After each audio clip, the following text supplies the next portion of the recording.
অনেকেই ক্ষমতায় আসতে পারে, কয়জন মানুষ গরিব অসহায় মানুষের কথা ভাবে?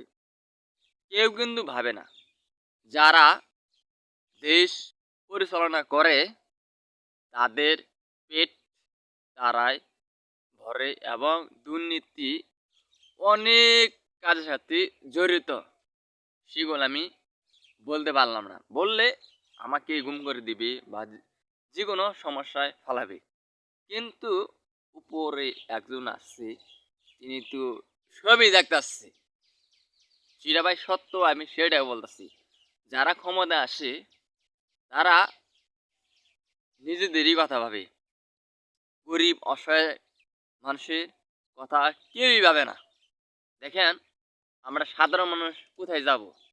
যে এত দুর্নীতি, চাঁদাবাজ, আমরা ট্যাক্স দিই, তাহলে দেশে উন্নয়ন কই? আমাদের রাস্তা একটা আছে কেন্দ্র রোড, সেটা এখনো ভাঙ্গা আছে, মেরামত করবে, করা নাই।